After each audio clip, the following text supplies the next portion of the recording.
عملت لحلمي عملت كثيرا وها قد حصل سهرت تعبت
اللہ تعالیٰ نے ہم کو مختلف نعمتوں سے نوازا ہے. بعض نعمتیں ظاہری ہے، بعض نعمتیں باطنی ہے. مال ایک ظاہری اور مادی نعمت ہے. مال ایک بہت بڑی اہم نعمت ہے اللہ تعالیٰ کی طرف سے. اس نعمت کا سب سے بڑا شکریہ یہ ہے کہ ہمارا مال شریعت مطہرہ کی بتائی ہوئی جگہوں پر خرچ ہو گئے. صحیح طریقے سے ہم کمائیں اور صحیح جگہ پر ہمارا مال خرچ ہوئے، اور شریعت نے جو راستے بتائے ہیں ان تمام راستوں کے اندر ہمارا مال اگر خرچ ہوتا ہے تو ہم یہ سمجھیں کہ ہمارا مال کا شکریہ ادا ہو رہا ہے. اور اگر ہمارا مال ایران پورا میں خرچ ہوتا ہے، خرچ نہ کرنے کی جگہوں پر خرچ ہو رہا ہے، تو میرے بھائیوں یہ مال کی سب سے بڑی ناشکری ہے. یہ جو اللہ تعالیٰ کی نعمت ہے اس کی سب سے بڑی ناشکری ہے. اب ہمارا مال کہاں پر خرچ ہونا چاہیے اس کے لیے شریعت مطہرہ نے الف سے لے کر کے یا تک کی تمام شکلوں کو ہمارے سامنے بیان کر دیا ہے کہ یہاں پر مال خرچ کرو، یہاں پر مال خرچ کرو، یہاں پر مال خرچ مت کرو. اللہ تعالیٰ نے اور اللہ کے نبی علیہ السلام نے تمام شکلوں کو ہمارے سامنے بیان کر دیا ہے. ضرورت ہے کہ ہم ان تمام باتوں کو سمجھیں اور جہاں پر مال خرچ کرنے کا ہے وہاں پر ہمارا مال خرچ ہوئے. دیکھو، مال زندگی گزارنے کا ایک بہت بڑا ذریعہ ہے. قرآن کریم میں اللہ تعالیٰ نے قیام للناس دو چیزوں کے بارے میں فرمایا ہے. قیام للناس، لوگوں کے لیے بہت بڑا سہارا، لوگوں کے لیے بہت بڑا سپورٹ اللہ تعالیٰ نے دو چیزوں کے بارے میں فرمایا ہے.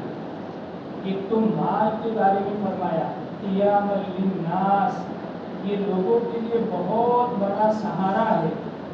ظاہر سی بات ہے کہ آدمی کے پاس مال نہیں ہوگا تو زندگی کی گاڑی ایک قدم بھی آگے نہیں چل سکتی ہے. زندگی کو چلانے کے لیے اور زندگی کو آگے بڑھانے کے لیے اور زندگی گزارنے کے لیے مال کا سہارا ضروری ہے. قرآن کریم میں اللہ تعالیٰ کا ارشاد ہے سورہ نساء کے اندر وَلَا تُؤْتُوا السُّفَهَاءَ أَمْوَالَكُمُ الَّتِي جَعَلَ اللَّهُ لَكُمْ قِيَامًا. اللہ تعالیٰ نے تمہارے مالوں کو قیام بنایا، یعنی زندگی گزارنے کا بہت بڑا سہارا بنایا. اور دوسرا، بیت اللہ شریف کو اللہ تعالیٰ نے بہت بڑا سہارا بنایا. 7ویں پارے میں ہے جعل اللہ الکعبۃ البیت الحرام قیاما للناس. اللہ تعالیٰ نے بیت اللہ شریف کو لوگوں کے لیے بہت بڑا سہارا بنایا ہے. اب یہ کس اعتبار سے بیت اللہ شریف بہت بڑا سہارا ہے یہ دوسری تفسیر ہے، یہ الگ موضوع ہے. اس سے بات سمجھ میں آئی کہ مال یہ اللہ تعالیٰ کی بہت بڑی نعمت ہے، زندگی گزارنے کا ایک بہت بڑا سہارا ہے، اور آدمی کی ہر قدم پر اس کی ضرورت پڑتی ہے۔ مال خالی برتنے کی چیز نہیں ہے، خالی استعمال کرنے کی چیز نہیں ہے، بلکہ مال اللہ تعالیٰ کا قرب حاصل کرنے کا ایک بہت بڑا ذریعہ بھی ہے۔ اسی وجہ سے شریعت نے بہت ساری عبادتوں کو مال کے ساتھ وابستہ کیا ہے۔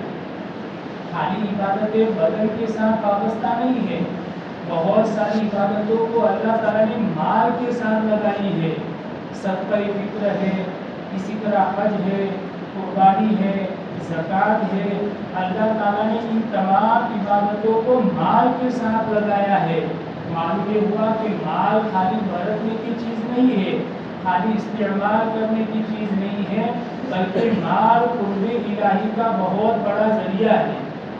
مال کے ذریعے سے ان عبادتوں کو ادا کرو اور اللہ کا قرب حاصل کرو، مال کے ذریعے سے فلاں عبادت ادا کرو اور اللہ کا قرب حاصل کرو۔ مال یہ دو آتیشہ تلوار ہے، دو آتیشہ یعنی دو دھاری تلوار ہے۔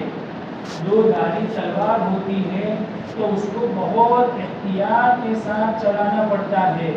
اگر مہارت کے ساتھ، احتیاط کے ساتھ آدمی چلاتا ہے تو یہ تلوار اپنی جان بچائے گی اور سامنے والے دشمن کی جان بھی لے گی۔ اور اگر ہم نے دو دھاری تلوار کو مہارت کے ساتھ استعمال نہیں کیا بلکہ اندھادھند استعمال کر دیا تو سامنے والے دشمن کی جو جان جانا مشکل ہے، اپنی بھی جان لے گی، اپنی بھی جان چلی جائے گی۔ تو مال دو دھاری تلوار ہے۔ اگر اللہ تعالیٰ کے حقوق کو بجا لائے اور تمام مالی حقوق کو ادا کیا تو دنیا میں بھی سرخ روی کا ذریعہ بنے گا اور آخرت میں قرب کا ذریعہ بنے گا، اللہ تعالیٰ کی نزدیکی کا ذریعہ بنے گا۔ اور اگر خدا نخواستہ ہم نے مال کے حقوق ادا نہیں کیے اور بس مال آیا اور اس کو استعمال کرتے رہے، کیا زکوٰۃ، کیا حج، کیا صدقہ فطر، کیا قربانی، کچھ نہیں، ذہن میں آیا تو کر لیا، ذہن میں نہیں آیا تو کوئی حساب کتاب نہیں، زکوٰۃ واجب ہوئی کہ نہیں واجب ہوئی، بس اندھادھند ہم نے گاڑی چلاتے رہے، میرے بھائیوں یہ مال دنیا کے اندر بھی ہم کو برباد کرے گا، یہ مال دنیا کے اندر بھی ہم کو برباد کرے گا، اور آخرت میں تو یہ مال عذاب بن کر کے ہمارے سامنے آئے گا۔ قبر میں جاتے ہی فوراً مال سامنے آئے گا، سانپ کی شکل میں آئے گا اور کہے گا انا کنزک و انا مالک، میں تیرا خزانہ ہوں، میں تیرا مال ہوں۔ قبر میں جاتے ہی فوراً انسان کا وہ مال سانپ بن کر کے ہمارے سامنے آئے گا۔ اس لیے میرے بھائیوں مال اللہ تعالیٰ کی عظیم نعمت ہے، مگر یہ نعمت کب بنے گا؟ جبکہ اس کو صحیح جگہ پر خرچ کیا جائے۔ علماء نے لکھا ہے کہ مال کے 3 بڑے بڑے حقوق ہیں، پھر اس کے بعد حق میں بے شمار حقوق آتے ہیں۔ پہلا حق تو یہ ہے کہ اس کو حلال طریقے سے کمایا جائے، حلال طریقے سے کماؤ۔ آج میرے بھائیوں آج شیطان نے ہر جگہ پر ڈیرے ڈال رکھے ہیں، ہر جگہ پر شیطان نے ڈیرے ڈال رکھے ہیں، اور طرح طرح کی اسکیمیں اور طرح طرح کی باتیں، اور آدمی اندھادھند مال کو حاصل کرنے میں پڑ جاتا ہے۔ مال ملتا ہے چلو ڈاکیومنٹ بنا دو، مال ملتا ہے چلو اسکیم لے لو، مال ملتا ہے یہ کاغذات بنوا لو، جھوٹے بھی بنوا لیے، سچ بھی بنوا لیے، غلط بھی لکھوایا اور مال بٹور لیا۔ میرے بھائیوں یہ مال ہمارے لیے دنیا میں ہلاکتی کا ذریعہ بنے گا، آخرت تو باقی یہ دنیا میں بھی ہم کو لے کر کے جائے گا، دنیا میں بھی لے کر کے جائے گا۔ اس لیے پہلا حق یہ ہے کہ اس کو صحیح طریقے سے اور حلال طریقے سے اس کو کمایا جائے، اور دوسرا حق یہ ہے کہ اس کو صحیح مصرف میں خرچ کیا جائے، صحیح مصرف کے اندر اس کو خرچ کیا جائے۔ اللہ نے جہاں پر بتایا وہاں پر اپنا مال خرچ ہونا چاہیے، غریب غربا کی مدد میں، اسی طریقے سے زکوٰۃ میں، صدقہ فطر میں، حج کے اندر۔ ہمارے بہت سارے ساتھی ایسے ہوتے ہیں کہ ان کے پاس مال اتنا ہوتا ہے کہ ان پر حج فرض ہو جاتا ہے، لیکن مسئلہ نہ جاننے کی وجہ سے یا غفلت اور سستی کی وجہ سے وہ حج کرنے کی کوشش نہیں کرتے ہیں، حج کرنے کی کوشش نہیں کرتے ہیں۔ اس لیے میرے بھائیوں، مال کے بارے میں بہت ہی زیادہ محتاط رہنے کی ضرورت ہے۔ اور تیسرا حق یہ ہے کہ مال کماؤ لیکن دل میں مال کی محبت نہیں آنی چاہیے۔ مال کمانا تو گناہ کی چیز نہیں ہے، بلکہ اگر آدمی اپنے بال بچوں کو پالنے کی نیت سے اور ان پر خرچ کرنے کی نیت سے اگر مال کماتا ہے تو یہ مال اس کے لیے عبادت بن جائے گا، کمانا بھی عبادت بن جائے گا، کھانا کھانا بھی عبادت بن جائے گا۔ یہ سارے مسلمان اور غیر مسلم کے درمیان میں فرق ہے۔ مسلمان مال کو اللہ تعالیٰ کا عطیہ سمجھتا ہے، اپنی ملکیت نہیں سمجھتا ہے، اللہ کا تحفہ سمجھتا ہے، اللہ کا عطیہ سمجھتا ہے۔ اور غیر مسلم مال کو اپنی قوت سمجھتا ہے، اپنی بازو کا کرشمہ سمجھتا ہے، اپنی ہنر کا نتیجہ سمجھتا ہے۔ اور یہ بات اللہ تعالیٰ نے سورہ بقرہ کے اندر پہلے ہی رکوع کے اندر واضح فرما دی۔ ينفق الذين يقيمون الصلاة وينفقون مما رزقناهم۔ تم خرچ کرو اس مال میں سے جو ہم نے تم کو دیا، ہم نے تم کو دیا۔ اللہ تعالیٰ فرماتے ہیں کہ ہم نے تم کو دیا ہے۔ مسلمان کے دل میں یہ بات بیٹھی ہوئی ہوتی ہے کہ مال یہ تو میرے اللہ کا تحفہ ہے، مال میرے اللہ کا تحفہ ہے، میرے اللہ کی طرف سے مجھ کو دیا گیا ہے۔ اور غیر مسلم یہ سمجھتا ہے کہ نہیں، میں نے اپنی ہنر سے کمایا، میں نے اپنی قوت سے کمایا ہے۔ یہ مسلمان اور غیر مسلمان کے درمیان میں یہ فرق ہے۔ تو بہرحال میرے بھائیوں، مال کے ساتھ بہت سارے حقوق وابستہ ہوتے ہیں۔ مال کے ساتھ ایک بہت بڑا حق لگا ہوا ہے، زکوٰۃ کا حق۔ قرآن کریم میں اللہ تعالیٰ نے تقریباً 70 سے زائد جگہوں میں، اور بعض علماء نے لکھا ہے کہ 82 جگہوں میں اللہ تعالیٰ نے نماز کے ساتھ زکوٰۃ کا تذکرہ فرمایا ہے۔ جگہ جگہ پر اللہ تعالیٰ فرماتے ہیں وَيُقِيمُونَ الصَّلَاةَ وَيُؤْتُونَ الزَّكَاةَ وَأَقِيمُوا الصَّلَاةَ وَآتُوا الزَّكَاةَ وَإِقَامِ الصَّلَاةِ وَإِيتَاءِ الزَّكَاةِ۔ جگہ جگہ پر اللہ تعالیٰ جہاں نماز کا تذکرہ وہاں پر زکوٰۃ کا تذکرہ دونوں کو ساتھ میں ملا دیا۔ اس سے معلوم ہوا کہ مال کی بہت بڑی اہمیت ہے، مال کی اور زکوٰۃ کی بہت بڑی اہمیت ہے۔ حدیث پاک میں آتا ہے انسان کا جو مال ہلاک ہوتا ہے، خشکی میں اور تری میں جو مال برباد ہوتا ہے، وہ زکوٰۃ نہ ادا کرنے کی وجہ سے مال برباد ہوتا ہے۔ یہ حدیث میں ہے، آدمی کا مال ضائع ہو گیا، آدمی کا مال ضائع ہو گیا تو حدیث یہ بتا رہی ہے زکوٰۃ نہ ادا کرنے کی وجہ سے مال تمہارا ضائع ہوا۔ اس لیے ہمیں خوش دلی کے ساتھ اپنے مالوں کی زکوٰۃ ادا کرنی چاہیے۔ اپنے مالوں کی زکوٰۃ کو ادا کرنے میں ہمارے دل پر بوجھ نہیں پڑنا چاہیے۔ آج ہماری ایمان کی کمزوری کی وجہ سے زکوٰۃ نکالنے میں ہمارے دل پر بوجھ پڑتا ہے۔ 1000 روپے ہے، 1000 روپے تو اس میں 25 روپے زکوٰۃ واجب ہوگی، تو آدمی آسان سمجھتا ہے کہ چلو 25 روپے کوئی زیادہ مقدار نہیں ہے۔ لیکن 1 لاکھ روپے آ گئے، اب 1 لاکھ روپیوں کے اندر 2500 روپے زکوٰۃ واجب ہوگی، اب دل پر تھوڑا بوجھ پڑتا ہے کہ 2500 روپے، اور 1 کروڑ کے اندر 2.5 لاکھ روپے زکوٰۃ واجب ہوگی، 1 کروڑ کے اندر 2.5 لاکھ روپے زکوٰۃ واجب ہوگی۔ اب آدمی کی زبان باہر نکل جاتی ہے کہ 2.5 لاکھ روپے زکوٰۃ، بوجھ پڑتا ہے، بوجھ پڑتا ہے، اتنی ساری زکوٰۃ دل پر بوجھ پڑتا ہے۔ لیکن میرے بھائیوں، یہ زکوٰۃ کوئی بوجھ کی چیز نہیں ہے۔ نبی پاک صلی اللہ علیہ وسلم نے احادیث شریفہ میں فرمایا کہ اگر ایسا وقت آ جاوے کہ میری امت زکوٰۃ کو ٹیکس سمجھنے لگے تو سمجھ لو کہ قیامت کا وقت قریب آ گیا، قیامت کا وقت قریب آ گیا۔ یہ قرب قیامت کی علامات میں سے ہے کہ زکوٰۃ کو بوجھ سمجھا جائے گا، زکوٰۃ کو ٹیکس سمجھا جائے گا۔ اس لیے میرے بھائیوں، خوش دلی کے ساتھ ہمیں اپنے مالوں کی زکوٰۃ ادا کرنی چاہیے۔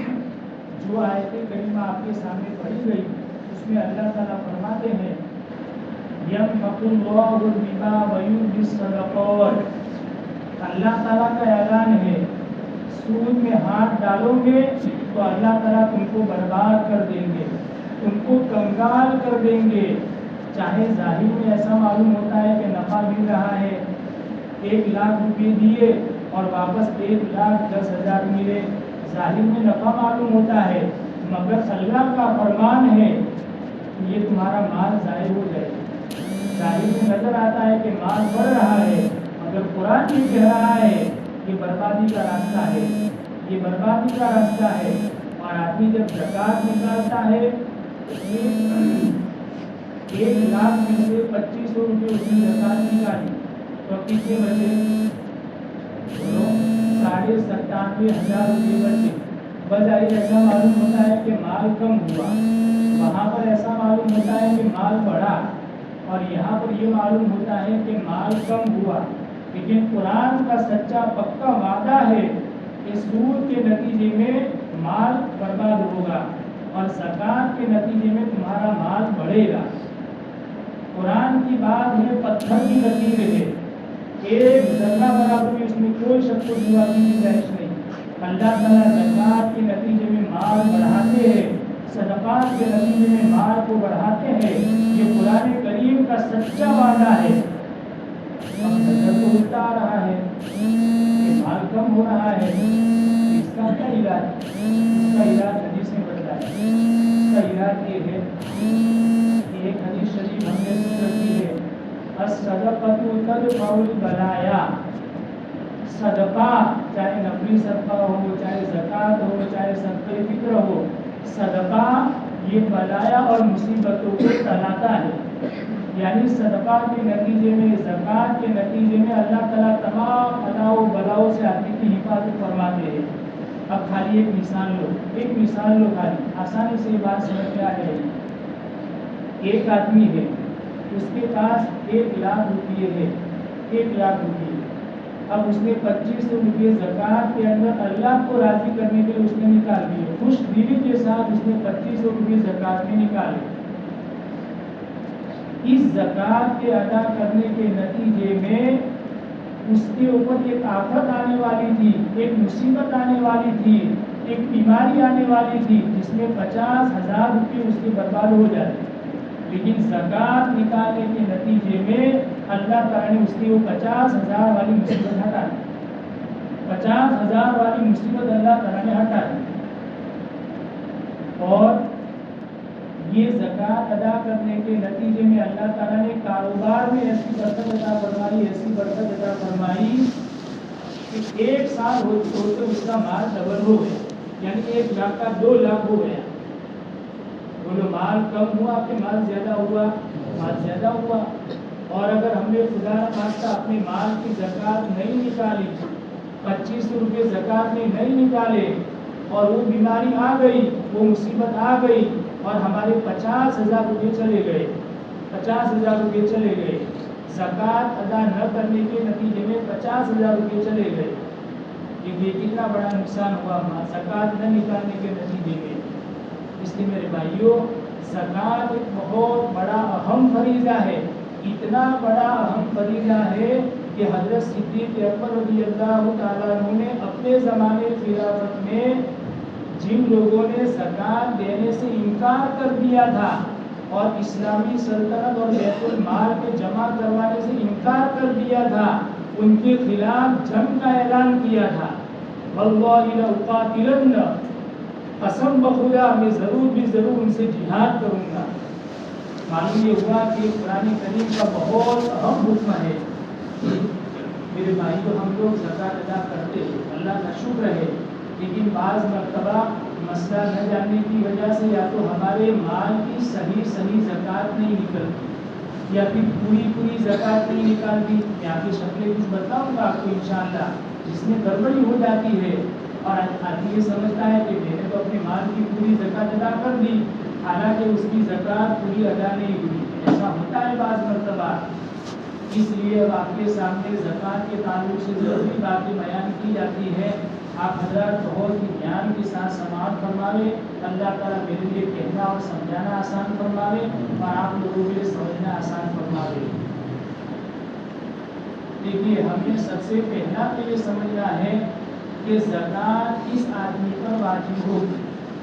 اس مجمع کے اندر ماشاءاللہ تمام حضرات فارغ ہے, عقل مند بھی ہے. اب ہمیں یہ فیصلہ کرنا ہے کہ ہم پر زکوٰۃ واجب ہے کہ نہیں, ہمارے گھر والوں پر زکوٰۃ واجب ہے کہ نہیں, میرے گھر پر بالغ بچے اور بچیاں ہیں ان پر زکوٰۃ واجب ہے کہ نہیں. یہ مسئلہ اچھی طرح سے ہم سمجھ لیں گے تو آپ کے لیے فیصلہ آسانی سے آپ فیصلہ کر سکیں گے کہ ہم پر زکوٰۃ واجب ہے کہ نہیں ہے. تو ہمیں پہلا مسئلہ رہنا ہے کہ زکوٰۃ کس آدمی پر فرض ہے. لیکن اس کو سمجھنے کے لیے پہلے آپ دو تمہیدی باتیں سمجھیں. یہ مسئلہ اگر سمجھنا ہو کہ زکوٰۃ کس پر واجب ہے, اس کو سمجھنے کے لیے پہلے آپ دو تمہیدی باتیں سمجھیں. پہلی بات تو یہ ہے کہ زکوٰۃ کون کون سے مالوں میں واجب ہوتی ہے. زکوٰۃ دیکھو آپ دھیان ماشاءاللہ آپ لوگ دھیان سے سن رہے ہیں, اخیر اسی طریقے سے دھیان سے سنیں گے تو انشاءاللہ فائدہ ہوگا, بہت فائدہ ہوگا انشاءاللہ. اور زکوٰۃ کے تعلق سے جہاں پر ہماری چوک ہوتی ہے, گڑبڑی ہوتی ہے, وہ بھی ہمارے ذہن میں آ جائے گی. دیکھو پہلی بات تو یہ ہے کہ زکوٰۃ کن کن مالوں میں واجب ہے. تو جاننا چاہیے کہ زکوٰۃ 4 مالوں میں واجب ہے. بس 4 مال اچھی طرح سے ذہن میں بٹھا دو. زکوٰۃ 4 مالوں میں واجب ہے, 5واں کوئی مال نہیں ہے لیکن وہ ہمارے ملک میں ہمارے علاقے میں نہیں ہے. پہلا سونا, چاندی, روپیہ پیسہ. روپیہ پیسہ اس میں ہر ملک کی کرنسی آ گئی, ڈالر ریال سب اس میں آ گئے, ریال اور روپیہ پیسہ سب اس میں آ گئے. اور چوتھا ہے مال تجارت, سونا, چاندی, روپیہ پیسہ اور مال تجارت. ابھی وہ ساری باتیں ذہن سے نکال دو کہ سونا کتنا ہونا چاہیے, چاندی کتنی ہونی چاہیے, وہ ساری باتیں پھر ذہن سے نکال دو. ابھی وہ بات نہیں سمجھیں گے. پہلے تو خالی اتنا دھیان میں رکھنا ہے کہ زکوٰۃ کون کون سے مالوں میں آتی ہے. کتنے مال ہیں؟ 4. سونا, چاندی, روپیہ پیسہ اور مال تجارت. اور سونا حرام کی جاتا ہے, چاندی روپیہ پیسہ حرام کی جاتا ہے, اس کو کوئی سمجھانے کی ضرورت نہیں. البتہ مال تجارت, بیپار کا مال, اس کو تھوڑا سا سمجھنا پڑے گا. ہمارے ذہن میں ہوتا ہے کہ جو مال لے گئے تو ہوتا ہے وہ مال تجارت, لیکن شریعت میں تھوڑا سا فرق ہے. اس کو اچھی طرح سے آپ سمجھیں گے. خالی یہ آپشن آپ برابر اچھی طرح سمجھ لیں گے تو اس کی وجہ سے آپ کی بہت سارے مسائل حل ہو جائیں گے, بہت سارے مسائل حل ہو جائیں گے. تو ویپار کا مال کس کو کہتے ہیں؟ جس میں 3 باتیں پائی جائیں اس کو ویپار کا مال کہا جائے گا اور اس میں زکوٰۃ واجب ہوگی. کتنی باتیں؟ 3 باتیں پائی جائیں. پہلی بات یہ ہے کہ ہم وہ مال خرید کر کے لائے ہو. پہلی بات یہ ہے کہ ہم وہ مال خرید کر کے لائے. دوسری بات یہ ہے کہ خرید کے وقت آگے بیچنے کی نیت پکی ہو. بیچنا بھی ہے اور پکی نیت کہ مجھے لے جا کر کے آگے بیچنا ہے. اور خرید کے وقت ہی نیت, بعد میں نیت نہیں, خرید کے وقت ہی پکی نیت ہے کہ مجھے آگے اس مال کو بیچنا ہے. 2 باتیں. اور تیسری بات یہ ہے کہ ہمارے زکوٰۃ کے حساب کی جو تاریخ ہے, ہر آدمی کی تاریخ ہوتی ہے, پہلا روزہ, 10واں روزہ, 25واں روزہ. ہمارے زکوٰۃ کے حساب کی جو تاریخ ہے, بیچنے کی نیت زکوٰۃ کے حساب کی تاریخ تک باقی رہی ہو, ختم نہ ہوئی ہو. بیچنے کی نیت وہاں تک باقی رہی ہو. کتنی باتیں ہو گئی؟ پہلی بات. دوسری بات آگے بیچنے کی نیت بہت پکی نیت, کچی پکی نہیں, خالی ذہن میں تھا ایسا نہیں, پکی نیت کہ مجھے لے جا کر بیچنا ہے. اور تیسری بات یہ ہے کہ زکوٰۃ کے حساب کی تاریخ تک بیچنے کی نیت ہماری باقی رہی ہو. یہ 3 باتیں پائی جائے گی تو اس کو ویپار کا مال کہا جائے گا اور اس میں زکوٰۃ واجب ہوگی. اب مثال کے طور پر ایک آدمی, ایک باپ تھا, باپ کے پاس ایک گاڑی تھی. باپ کا انتقال ہو گیا, اور اس کا ایک بیٹا تھا. اب وراثت میں بیٹے کے پاس وہ گاڑی آئی, وراثت میں بیٹے کے پاس وہ گاڑی آئی اور 1 سال پورا ہو گیا اور گاڑی ہے 5 لاکھ روپے کی گاڑی ہے. بولو اس گاڑی کے اندر زکات واجب ہوگی 5 لاکھ میں؟ کیوں؟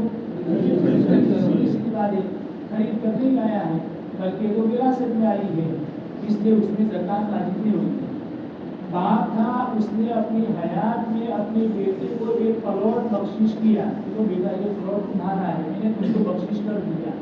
بولو بیٹے کے پاس 1 کروڑ آ گیا, 1 سال پورا ہو گیا, زکات نہیں ہے, اس لیے خرید کر کے نہیں لایا. ہمارے گھروں کے اندر برتن پڑے ہوئے ہوتے ہیں, پرانے زمانے میں تانبے کے پیتل کے برتن پڑے ہوئے ہوتے ہیں اور ہم خرید کر کے لاتے ہیں, دکان سے خرید کر کے لاتے ہیں. ہم جب بھی لائے تھے خرید کر کے لائے تھے. بولو اس کو ویپار کا مال کہا جائے گا؟ نہیں کہا جائے گا, اس لیے خرید کر کے تو لائے, لیکن بیچنے کی نیت نہیں. جو مسئلہ صاف ہو گیا. اب گھر میں جتنے بھی برتن ہیں, چاہے تانبے میں ہو, پیتل کی ہو, یا پھر شوکیش میں رکھی ہوئی ہو, یا پلنگ بنائے ہو, یا بستر بنا دیے ہیں, ان تمام چیزوں کے اندر زکات واجب نہیں ہوگی. ایک اور مثال لو, ایک آدمی گاڑی خرید کر کے لایا, سننا بات دھیان سے, ایک آدمی گاڑی خرید کر کے لایا اور خرید کے وقت اس کی نیت یہ تھی کہ مجھے آگے لے جا کر کے اس کو بیچنا ہے, مجھے لے جا کر کے بیچنا ہے, اور ابھی اس کی زکات کی حساب کی تاریخ آئی نہیں تھی. اس سے پہلے اس نے سوچا کہ گاڑی بہت اچھی ہے, بیچنی نہیں ہے, مجھے تو اپنی گھر کی ضرورت کے لیے رکھنی ہے. زکات کی حساب کی تاریخ آنے سے پہلے اس نے بیچنے کی نیت ختم کر دی اور اس نے اپنی ضرورت کے لیے رکھ لیا. بولو اس گاڑی میں زکات واجب ہوگی؟ نہیں ہوگی, اس لیے کہ تیسری بات نہیں پائی گی.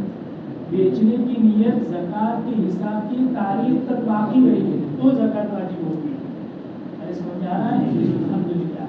تو اگر گاڑی خرید کر کے لائے, بیچنے کی نیت سے لائے, اور یہ بیچنے کی نیت زکات کے حساب کی تاریخ تک باقی رہی ہے, تو اب گاڑی کی پوری قیمت میں زکات واجب ہوگی.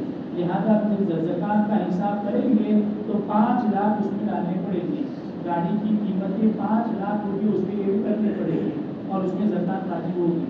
اب میں ایک الگ مثال پوچھتا ہوں آپ لوگوں سے. ایک مثال یہ ہے کہ ایک باپ ہے, باپ نے اپنے 5 بیٹوں کے لیے 5 پلاٹ خریدے, 5 پلاٹ اس نے خریدے.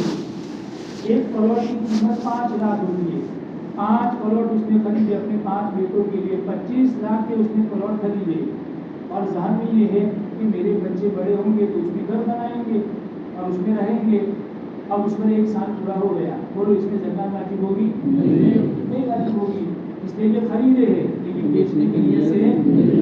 اور آگے بڑھو, ہمارے پاس کھیت ہے اور کھیت کے اندر پیداوار ہوئی, 15 بوری, 20 بوری, 25 بوری ایرنڈے ہوئے, یا دوسری پیداوار ہوئی, اور ابھی 20 بوریاں ایرنڈوں کی ہمارے گھر پر رکھی ہوئی ہے, اور ہماری زکات کی حساب کی تاریخ آ گئی, اور یہ 20 بوریوں کی قیمت بنتی ہے مثال کے طور پر 50,000 روپئے. بولو ان 20 بوریوں میں زکات واجب ہوگی؟ بولو.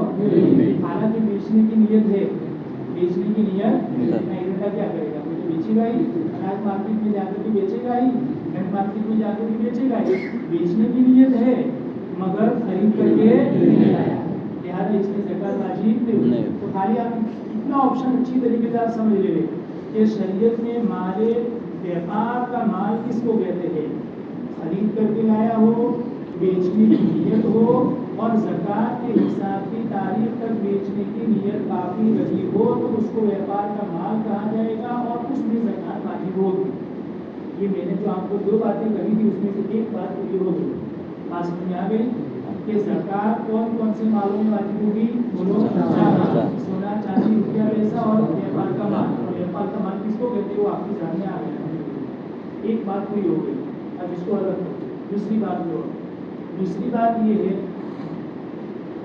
کہ چلو اتنا تو سمجھ میں آ گیا کہ سونا, چاندی, روپیہ, پیسہ, مال تجارت میں زکات آئے گی, لیکن کتنا ہوگا تو زکات آئے گی؟ سونا کتنا ہو, چاندی کتنی ہو, ویپار کا مال کتنا ہو,